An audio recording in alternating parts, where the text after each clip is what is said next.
I need someone to show me my place in all this.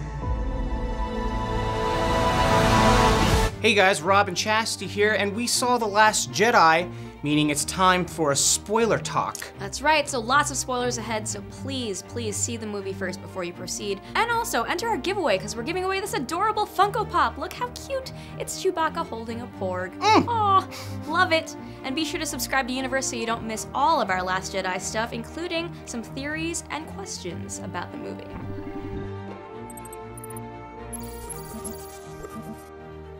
Okay, initial reactions. What did you think of The Last Jedi?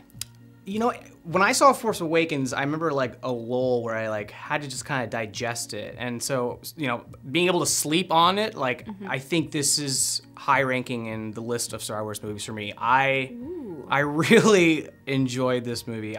The main thing I felt was like a lot of it just flowed so nicely. Like there weren't any of these plot jumps or like any kind of like head turners or like how they get here, why are they doing this? For majority of that movie, I was on board with even these, you know, those big moments like Snoke dying for me, any of the training bits, Luke even dying. Like those moments for me, like really had a rhyme and reason, and I took that away compared to something like Rogue One or Force Awakens, where like things are just moving so quickly that you kind of like have to question like where is the motivation with any of these characters. Yeah. What about you? How do you feel? I thought it was a really good center of a trilogy. I think it set everything up nicely, and it also just kind of turned everything on its head. Like when you saw The Force Awakens, you're like, all right, this is, people were calling it a rehash of A New Hope. It's a little bit different, but this definitely is not a rehash of Empire Strikes Back. Yeah, it's a lot of unexpected things, a lot of like turns for characters that you would not expect.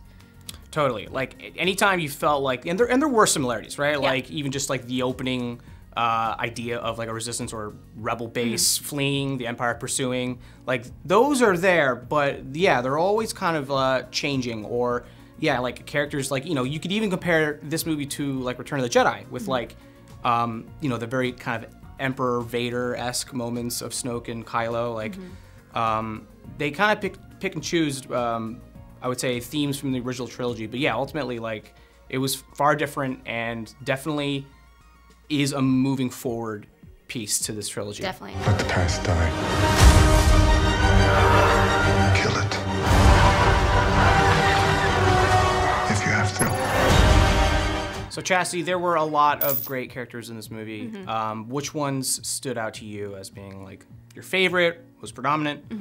I'm gonna go with Leia first because Carrie Fisher was incredible and she brought her game to this sadly final film of hers, but she's kind of the heart of the whole thing. And like whenever you watch Leia on the screen, there's just so much meaning there for me. Just like years and years and years of looking up to her and just how far she's come. She started off as a princess, now she's a general.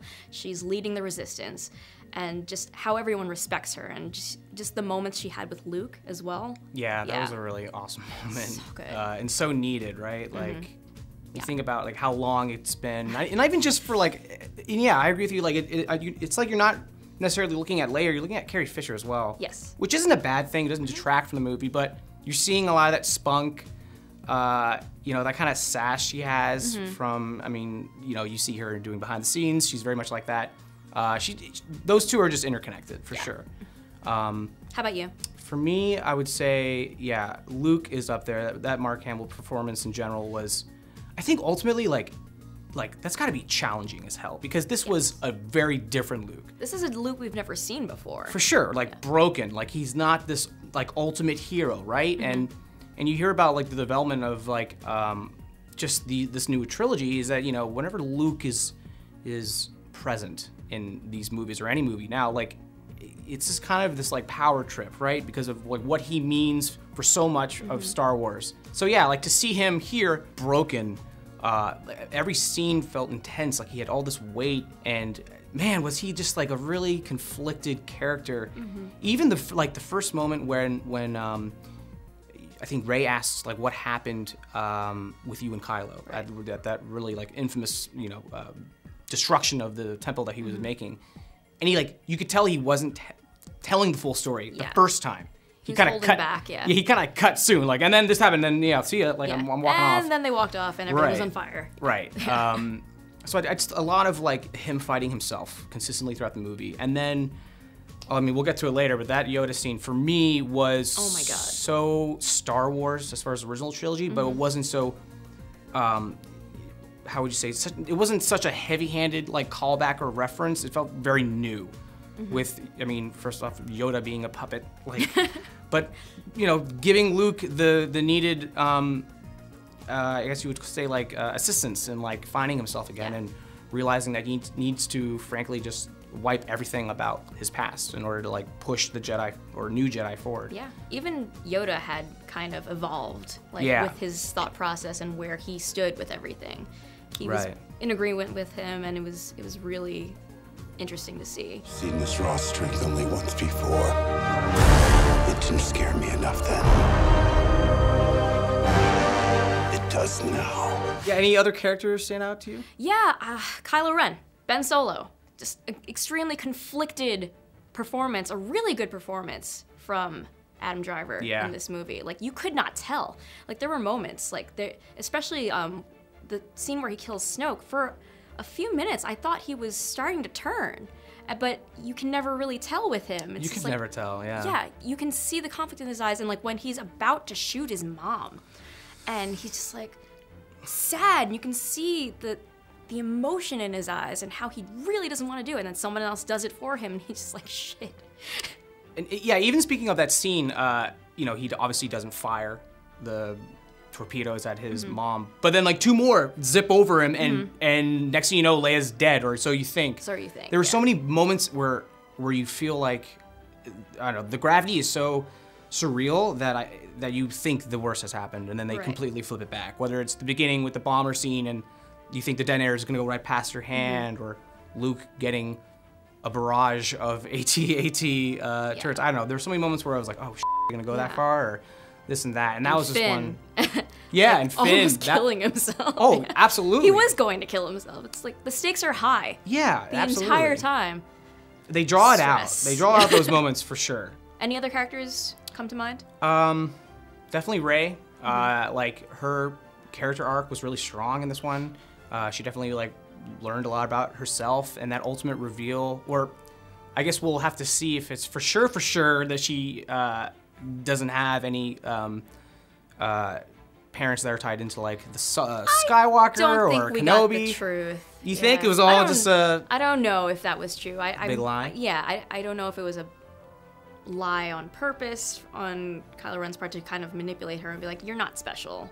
But we'll see. I feel Yeah. like there's still more there. Like, she has some kind of connection. She's so powerful. So Yeah. powerful. Like, how can she not have a connection to any Jedi? I agree with you. It's like that, and also I guess we'll talk about later. But Snoke, his identity not really being revealed, but it works really well with this movie being that pushing forward and forgetting about the past. If her parents were Skywalker or Kenobi, well then I feel like that's baggage that needs to be brought over into the next movie. Like Yeah, like that's true. They in this movie really like cut the ties of the Skywalker trilogy in the past, and like are really starting fresh. And ultimately, that's a pretty good move in order to go forward. Yeah. But I don't want her to hear be you. a I know, I don't really want her to wanted be a that. Skywalker, but like if she was like twice removed from a Kenobi or just even anyone on the Jedi Council, like right. that would make a little more sense. Or if she was just like a magic baby like Anakin was. It's like, who's I your thought- dad? I don't know. I thought once they were gonna go for Yeah. that, like you're like, like, oh, that was. Guess what? You don't have a dad. I thought they were gonna allude to that when they mirror showed. images? Yeah, the mirror Yeah. images, and they showed like two parents converging. It's like one single parent. You only like, have a mom. There just was like Anakin. there was no father. Yeah, I thought that at once as well. Or like even something like Snoke is her dad. God. That'd be a curveball. What even is Snoke? I don't know. Where did he come from? He's hideous. Destiny. I even thought Snoke was awesome. Really? Yeah, I thought he was evil as hell. Every scene of him, just his teeth. We really got to see. I thought CGI on him was actually pretty great. He looked pretty good. He looked pretty good compared to like Jar Jar, you know, Grand Moff Tarkin in the last sure, one. even though that was really well done, but like, yeah, there's like that, just, you know, those couple of moments where you see, you know what it is? It's when they go like ultra human realism. Like with Snoke, it's like, what is he? I don't even like, know what I'm looking at. You're not sure what that being is. Right. But like his teeth look like he hasn't used toothpaste in like 40 years. Like half of his face is missing, kind of. He looked great, but also I thought he was so freaking evil and manipulative, which is really what I think, you know, kicked even like Kylo off, right? Like he was like, all right, f this. You don't like this mask? Just a boy underneath this mask? Like, go f yourself. Okay, let's talk about the new characters we were introduced to in this film. So who did you like? Rose was great. Rose was awesome. She was awesome. It was a nice way also to kick off a character with her sister dying like that, which was, yikes. As far as intros go for the series of movies with Star Wars, like, that was a gripping way to kick it off. That was incredible. Just like that whole scene of her sister, what was her sister's name? Paige. Yeah. Like, climbing, falling, climbing, and like kicking the stand. Oh my god, an incredible scene. Yeah, an ultimate sacrifice, and ultimately sets up Rose as a character as well. Like those are probably like very similar sisters. They care for each other. I'm sure they both are. You know, they're both as courageous as you would think. And Rose is definitely that. Like she really cares for Finn. Obviously, by the end of the movie, sure, a lot. Yeah. But a whole lot in his life. Yeah, it's like, you know, she had a lot going on as far as like, you know, you could tell that she couldn't afford to lose someone close to her again. So she like, God, went out of her way to prevent Finn from doing whatever. Who even knew what Finn was gonna do? Like, was he just gonna ram that thing? Was that gonna work? Was that gonna work? I don't know if that would have worked. Imagine if he just like bounced right off of it and they're like, all right, whatever. They wipe it and then they still blast. Right, there goes another hero. Yeah. Yeah, I thought she was just a great new addition. Yeah. And there's also now definitely a kind of like a tug and pull as far as like love romances go. It's like no one is together. It's just like Rose likes Finn, but Finn likes Rey. Rey ain't got time for anybody. Does Poe like Finn? Who knows? Who can tell? And where does BB-8 fall into everything? He loves everyone, and everyone loves him. That's true. Yeah, she was great, and you know, I actually personally liked the Canto bite scene. All of them? I think it went on a bit long. It could have gone on a little too long. Yeah. The only thing that really stood out to me in that scene were just, or frankly, any time Finn and Rose were writing something, I felt like the Those CGI weird was horses? weird horses, but also the like half ATST. Just looked weird. I don't know, like it was just the whether green screening or like the CGI component to like putting them onto a moving part. I didn't think ever really looked that great. But I thought that Canto, you know, did a couple things well. Like it painted the universe of Star Wars, to which I think for this movie and the last one are, you know, it's just really First Order and the Resistance. I feel like there is a lack of like showing, you know, all these other species and cultures and planets. So I think that was a nice look at something completely different from these movies. But yeah, you know, it also like showed us who Rose was and how the lengths she would go to like save not even like another human, but like, you know, aliens. I just thought that was nice. Yeah, I thought Rose was awesome. It was great seeing an Asian American actress like at the forefront in the cast of a Star Wars film. That was major for me. Yeah. And not only that, but it was cool to see someone that you could just relate to, that anyone could relate to. She's said in interviews, she's not anyone special. She's just there and she's trying to help. And so it's someone incredibly relatable for the audience, regardless of who you are. Yeah. So she was great. And yeah, definitely. Yeah, speaking of the Resistance, we also had Vice Admiral Holdo. Right. So Laura Dern joined the cast. I love Laura Dern. She's done great stuff this year, but this quite character, the comeback. Yeah, this character, I don't know if she was super necessary. I know that, like, in one of the novels, she was very close with Leia. Right. But here in this movie, she kind of felt shoehorned in, and I felt like they could have just done more with Leia, and she was a little bit unnecessary. It was just kind of there for Poe to have bounce off of, conflict with. Right. Yeah, you know, you're right. Like, you know, the choice to have Leia just be unconscious for part of the film, you needed someone to carry on that theme, right? Yeah, you're right. Of someone bouncing off of Poe. Yeah. Yeah, and like, you know, it wasn't like a absolute flaw, but like we keep joking about the idea that she's just in this cruiser that's empty, watching all these transports getting knocked off. Watching all of her friends die one by one. And She's just waiting for like 20, 30 like, minutes. Oh, I got it. Ha! I'll do something about this. I could do something. But at first she's like, oh crap, we're all gonna die. I'm just watching everyone die. Everyone's dying. I'm gonna die. Yeah. I can do something. It's, yeah, definitely. It's like kind of always the tough part of having so many different perspectives in a fight even. Which, as we know, like with Star Wars movies and prequels, like that can get a little excessive when there's like 8 perspectives. Like the timelines doesn't match up to some point. So yeah, minor problem, I would say, with her, but ultimately she, hands down, created the coolest spectacle of the goddamn movie for me. Oh my God. That 10 seconds of just pure silence, and then in our theater, like, I gasped. Yeah, like, out loud. I was like, like I almost choked. me too. Yeah. It was by far one of the coolest things I think I've seen out of Star Wars. That was so awesome. So thank you, Laura Dern, for being involved with that. Thank you. So we also have Benicio del Toro in this film as DJ.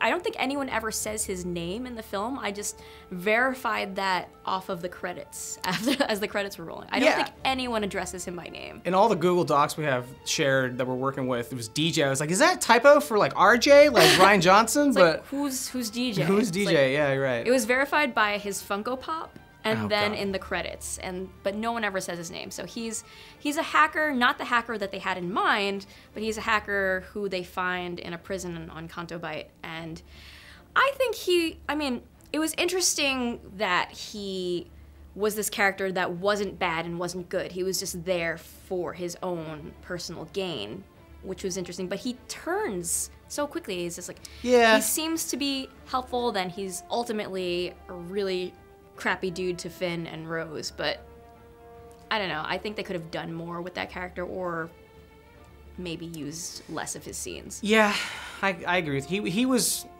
funny. I thought he brought some good humor with like BB-8. Yeah. What does he call him? Roundy, I think. Yeah. I was like, did you do all this? Yeah, They that's team right. up for Yeah, very yeah. briefly. That was cute. Yeah, that was cute. Yeah. Yeah. I didn't get his speech impediment because it came and went. Oh, really? I didn't but notice that. It didn't really stick consistently. It's just like randomly. Oh, interesting. I might have to see it again to see if it's like around certain letters or Sure. words. Who knows? It was weird, but He could have just been actually drunk. that Benicio del too. Toro. Yeah, he was very he like almost like a Captain Jack Sparrow kind of like sway and stagger, like Yeah. he's about to like fall over, but he is, you know, kind of like that. What do you call it? like the drunk monk or something like that. I don't know. Yeah. But yeah, he was decent, I thought. I really like the caretakers on Knock 2. They're so cute, and they Yeah. just had to deal with all of Rey's bullshit and just blowing up holes in things, and they're just trying to get along with their day, and then Rey's just knocking shit down and taking out their wheelbarrows. They're absolutely like the landlord who hates like the person or the guests arriving or whatever it is. Yeah, the one where they have the wheelbarrow, and I think she slices Yeah. off that stone. It happened so quick. Like, yeah, was a they really were funny moment. They were funny, yeah. It's cute. And then not necessarily a character, but was hinted at another Jedi potentially down the road, is the last shot of the film, is one of the boys who earlier was helping Rose get those deer-like creatures out. Mm-hmm. And then he has the ring that she was wearing. Yeah, exactly. Did she give it to him? I guess so, yeah. Oh, maybe she Either dropped that or it. he stole it. Or he stole it. But he leaves the room that he was in with the other kids and Force uses picking up a broom, like for Wow. sure. I think that he is like maybe ultra powerful in that if you look at like Anakin and Luke, who go through a lot of their life not knowing they're Jedi, but don't necessarily like use Force powers like so directly. So this kid is just a stable boy, and he's like casually picking up stuff. Like, he must not even know what he is, or he does. I don't know. I just found that really interesting. Okay, let's talk about our favorite moments. So we already mentioned the incredible bomber scene with Paige, and then we mentioned the scene with Admiral Holdo, where the ship just goes through the First Order ship, and that was incredible. But what other favorite moments do you have? You know, a scene that I thought was really boring was that, like, that throne room fight with Rey and So Kylo, dull. it was like kind of like uneventful. Like nothing happened. Joke.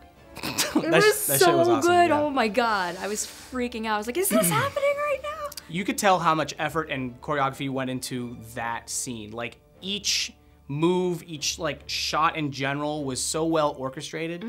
Like notable ones were, I mean, I don't even know what you'd call it, like a lightsaber chain whip where he grabs her blade and just like slowly like Pulling her, I was pulls like, her oh towards my him. god. Yeah. Oh, so good. Yeah, just that shot of like Rey and Kylo Ren just back to back and they're both fighting in the same shot.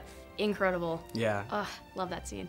And I love how quickly it happened too. And you kind of like should expect that because there are other moments where maybe Kylo would try to do something in Snoke's room and they all like kind of like snap into like position. So like to kill Snoke and then it was like I want to say a little bit of a slow-mo like pairing up of Kylo and Rey and then all those dudes are just rushing. That was awesome. That was so cool. Yeah. That was, I would say that is the Knights of Ren that we wanted to see, or just like some kind of like feel of that. Some martial arts, because that was a big hint of Force Awakens, was like the Knights of Ren, like all these guys are like actual martial artists.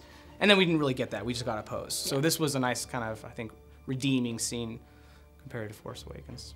We already kind of mentioned this, but that sequence where Rey is in the cavern and she has the mirror images of herself, that was a really cool scene and just... Oh, that's right. Yeah, it was heavy. It was heavy, but I was just, I remember it, but then all the things about it, right? When she's like snapping, like it was really trippy. What else did you like? I would say absolutely, 2 years of just waiting for Luke to speak or just to continue that ending shot of Force Awakens was so great. Yeah.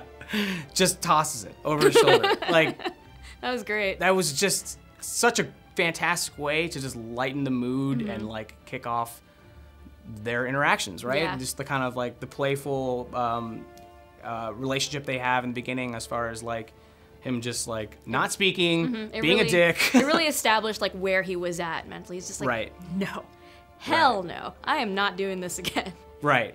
And it is almost like third wall breaking, not to a limit of like everyone's like anticipation, and he's just like, nah, f y'all. And how about Yoda? Ugh.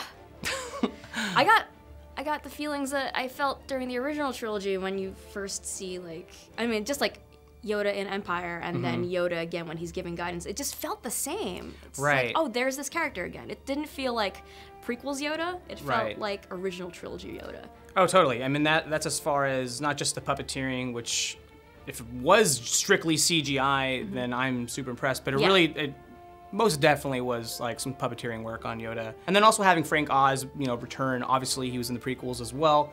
But it was that same Yoda we remember from Empire Strikes Back. Yeah. Who is not a Jedi Master in the beginning, or so is perceived. He's just this silly, childish kind of asshole creature. He hits Luke. Yeah, with his staff. Yeah. Yeah, like that was freaking awesome. I don't know, just to have that work out, and come to think of it, just like seeing these movies in order, there's something cool to like, finish Return of the Jedi and come back to this movie, and just to see the same Yoda that we know, as opposed to like, a double backflip barrel roll versus Dooku. Oh my god. versus Dooku.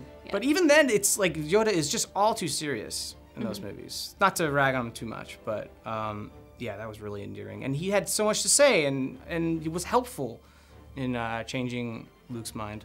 Yeah, he was great. Okay, let's talk about ultimately the good of The Last Jedi. What was promising? What worked? Yeah. Do you have anything you want to start off The with? action. The opening sequence Yeah. was incredible. It was such an amazing start to a Star Wars film. It felt like the start of A New Hope, where it's just like you just see this giant ship come in and it just takes you back, and you just back in that feeling of like, oh my god, this is Star Wars and this is Yeah. what I love about Star Wars, and just that entire sequence with the bombers and the dreadnought. Whew. Yeah, absolutely. So good. Everything about that whole bomber sequence, where the gravity and the weight that the Resistance is like really ultimately dealing with, like it was horrifying in a way. Like how quickly they had like so many people die. It paints the picture for the rest of the movie, which is basically the Resistance just running. Yeah. And On fumes. Yeah, Literally. literally. They Nice have no one. gas. Yeah, but like just how quickly they like killed off like those bombers was like just so tense. And then again, painting, you know, the picture of like just an individual like having such a role, and you just biting your nails for this person who almost drops the detonator, which would have like completely changed the tide of that battle, right? Yeah. And that, yeah, I think that whole opening scene was just like a great way of like showing what this movie is going to go through. Yeah, so I'd say adding to that, like the tone and just the stakes constantly being so high. Like, I thought that was great. I think that they established a really good, desperate tone for the entire film. Yeah. You never feel safe. Never. Let the past die. Yeah, I think another thing that really worked for this film, as we kind of addressed a little bit earlier, was that, you know, letting go of the past and like starting fresh and pushing this, frankly, franchise forward. You have to, I guess, kill your babies more or less, right? Oh, like God. it's, Yeah.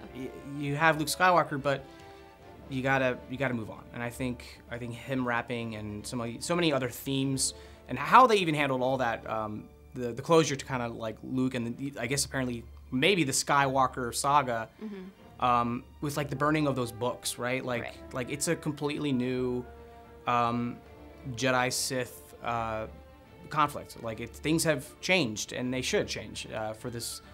Again, like saga to like keep going. So Yeah. I thought that was well done and like effective. Yes, yeah, definitely a good setup for these new characters that they've established and that we now really like. Like, we've attached ourselves to these new characters. So, Yeah. so it did a really good job of like, these, Force Awakens introduced us to those characters, and now this movie is just like, let's spend more time with them and let's like really develop them. And I think they did a good job of developing the new Totally. cast. Yeah, and like yeah, as you said, it's like really like the handing of the torch, like that, Totally. like really happened in this movie, absolutely.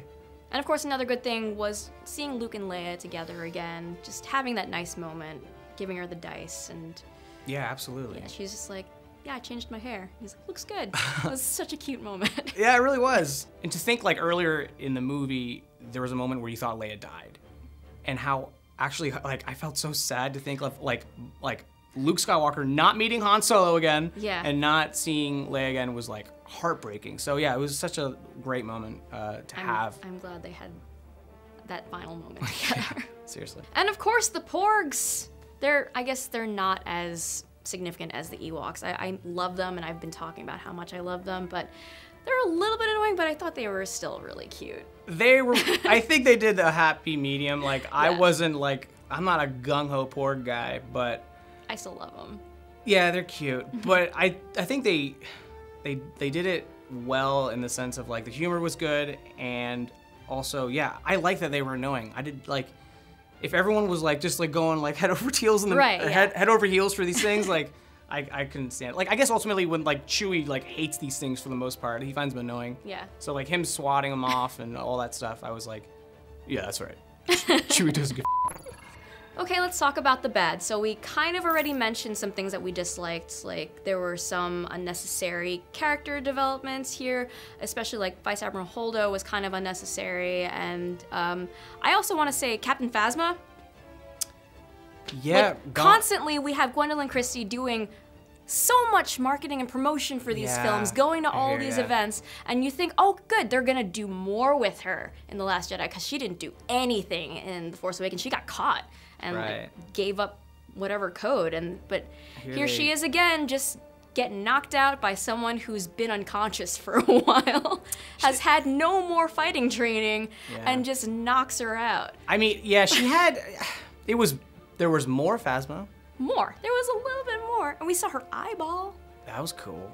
There's a But person under there. there's actually a person. Yeah. But and correct me if I'm wrong, they killed her off.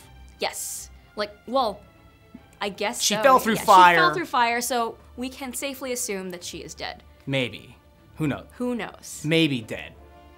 She's hurt. She's hurting. She'll be half robot next time. She's half robot now. Confirmed. What else do I think didn't work? We talked about CGI. Only in the moments of, again, Rose and Finn riding something. Those that- weird horse things. horse yeah. things or the ATST. Oh, that's definitely one. I thought freaking, when that ATSC starts turning on, everyone's like, oh, what's going on? And then the head falls off, and it's BB-8 controlling it. That was definitely like, all right. That was just... I think that was for the kids. They're like, So- look, he's a hero. He's always saving the day.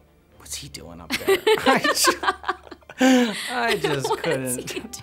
I don't know. I just couldn't stand that for some reason. Yeah. And then it's like the whole family like riding along. I don't know. Sometimes those moments just were just so. And we already had like a riding horse scene earlier. I don't know. I just found that those guys always find themselves riding some bipedal or horse. I don't get it. Okay, so Leia floating out into space was a little weird. I didn't understand how she saved herself. I mean, obviously she's force sensitive and Yeah. she did something, but like she was out there a while. Yeah, Like she it's should be brain dead. I don't know. I hear ya. Yeah. It was hard. It was hard to stomach. Yeah. It was just kind of weird. Yeah. Like if it happened How a little bit quicker, then maybe it's just like she gets blasted out, but then they cut to her and she's just like, no, and then she just like floats back. I don't know. I'd be like, whoa, she's so powerful. Holy Oh my god. Yeah, and everyone like watching was like, "Oh, that's Yeah, it's like I'm like, okay, her fingers moved. Oh wait, whoa, wow, she's just floating back. It took a while. Yeah, and also they just totally offed Admiral Akbar just like that. It's a trap! Yeah, they did. They That just, was like- kind of a bummer. Dismiss it in a line. He's like, Admiral Akbar is dead. I'm like, how are you gonna do that to Admiral Akbar? Do you know how much he's done? It was yeah, I know. It was almost like kind of funny how like you're told through dialogue, right? And then everyone in the room was like, "Oh, Damn it. yeah, that was a bust. That was quick. Too bad Admiral didn't have any force sensitive moves, like to like pull He can't himself back float in. back. No, he's like, you. It's nitpicky, but for me, sometimes movies just have such a difficult time wrapping up or like getting through the last stretch. Yeah. So I think there's a lot of liberties people take. Right, I was kind of getting Return of the King vibes where I thought it was done. It's not done. Right. And then I think it's done a second time. No, not done. And then it just goes on. Right. It's like, you know, taking an exam and like there's like 5 minutes left, so your handwriting gets a little messier. But it was like, what I'm getting at is when Poe's in the cave and everyone's like, we don't know how to get out of here. And he goes, shh, everyone listen. And it's the jingling of those ice foxes, Yeah. I guess, right? Is Yeah. that right? And then Yeah. they look and there's one left. And he's like, hey, over here. And there's just this giant cave in the back. No one checked the back of the cave? Well, they did like. Are you sure this is the only way in and out? Yeah, it was minor, but I remember like thinking like, all right, like no one just turned around and said, hey, there's a giant cave over here. All they did was have BB-8 do a quick scan. He's like, I got nothing. They're like, well then I guess we're screwed, guys. Like no one's gonna do any more looking or searching. That was just such an abrupt like change of pace. It's like, oh great, how convenient, these ice foxes. Which were actually pretty cool looking. Yeah, I they thought. were cool. But again, that was super minor. And ultimately, the problems with this movie, I didn't have much beef with. Like, you're always gonna like point and pick something that didn't sit well. But for the most part, I walked out of that like genuinely satisfied. And the more I think about it, the more I want to see it again, obviously. But the more I want to like, hopefully find solutions or like these problems being fixed in other ways maybe I missed. I don't know how you felt. Yeah. The problems that I have, like, I think they were just kind of nitpicky after my initial seeing, because I expect so much and the bar was raised so high. So, like, coming out of the film, I was just like, I had issue with this and this and this. But then, like, thinking on it, I'm like, I really want to see this movie again. Yeah. The scenes that were incredible were so incredible, and some of the best sequences I've seen in film this year, in a year filled with incredible movies. Right. So, yeah, I think it's a great film. Yeah, it's definitely up there for sure. Where does it rank for you among the Star Wars films? I know it's hard to do right now because you just saw it. I know. It's hard for me to do right now because Right. I just saw it. So, like, general range. Better than a prequels, for sure. Yeah, let's get those out of the way. Move those out of the way. Toss those. I'm a person, and my name is Anakin. I would say it's higher up, past The Force Awakens. So for me, it's probably like third. Dang. I mean, That's high praise. it's one of those things where it's like, the Beatles are like the best band ever made, but I'm a Led Zeppelin fan. So like A New Hope and Empire Strikes Back are like really great, but personally, like for me, the order would be like Return of the Jedi, Damn. Empire, and I think maybe this movie. Wow. I think. Yeah, I I don't think I know need yet. to see it a second time before I ultimately decide, but Yeah. just initial gut reaction, it's better than Force Awakens, better than Rogue One, better than all the prequels. It's probably evenly tiered for Return of the Jedi with me, because I just love Empire and A New Hope so much, kind of Yeah. interchangeably. So those are like tied for 1 for me, and then this is Return of the Jedi, and this might be tied for 2. I really wanted Chewie to take a bite of that porg. It looked hella good. I mean, It looked really good. It did, but then you see his face, you see that little pork's face, and he's like, why did you kill him? You're gonna eat my brother! Greg, is that you? It looked good. Don't forget to enter our giveaway to win this adorable Funko Pop Chewbacca holding a porg. So cute. Click the link in the notes below for details, and we'll see you next time.